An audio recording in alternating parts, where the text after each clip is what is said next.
Hello, how are you? Mini ब्लॉगमध्ये तुमचं स्वागत आहे. उन्हाळ्याची चाहूल लागली आणि हे काय -3 टेम्परेचर. सकाळी उठून बघतो तर सर्वत्र बर्फच बर्फ बघू शकता. त्यानंतर दुपारी वातावरण निवळलं आणि अनप्लॅन ट्रिपसाठी निघालो. जेवण करून निघालेलो आहे आणि दुपारचं तुम्ही बघू शकता ऊन पडलेलं आहे. असा काहीसा रस्ता आहे. मस्त सुसाट सुटलं होतं तर मध्येच मला हे यंत्र दिसलं. तुम्ही कधी हे यंत्र पाहिलंय का? कशा पद्धतीने रस्त्याच्या कडेच्या झाडं झुडपे कट केले जात आहेत बघू शकता. ट्रिमिंग चालू आहे. तर हे यंत्र मी पहिल्यांदाच पाहिलं. तुम्ही याआधी कधी पाहिलंय का? मला कमेंट करून सांगा. त्यानंतर आमच्या गाडीला खूप भूक लागली. मग थांबलो पेट्रोल पंपावर. इथे काय पेट्रोल भरण्यासाठी कुठला असिस्टंट नसतो. आपल्या स्वतःलाच पेट्रोल भरावं लागतं. बघू शकता दिगंबर इथे पेट्रोल भरत आहे. त्यानंतर वाट चुकलो आणि शिरलो एका खेडेगावात.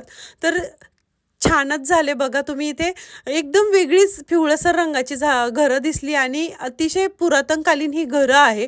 पण नवीन कन्स्ट्रक्शन देखील पुरातन घरांसारखेच बनवले जात होते. कारण इथे विशेष आकर्षण असते ते पुरातन गोष्टींचे. त्यानंतर आम्ही ज्या खेडेगावात चालला निघालो होतो त्या खेडेगावाची सुरुवात झालेली आहे आणि बघू शकता किती सुंदर असे दगडी कुंपणं, दगडी घर आपल्याला दिसायला लागले. सोबत टेलिफोन बूथही दिसते बघू शकता.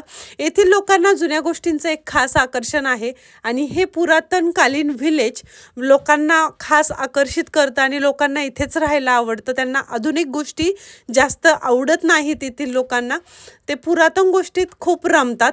त्यानंतर रस्त्यावर बघा तुम्ही तात्पुरते इथे सिग्नल लावलेले आहे. रस्त्याचं काम चाललेलं असावं म्हणून सूचना फलक तसेच तात्पुरते सिग्नल इथे लावण्यात आलेले आहे बघू शकता.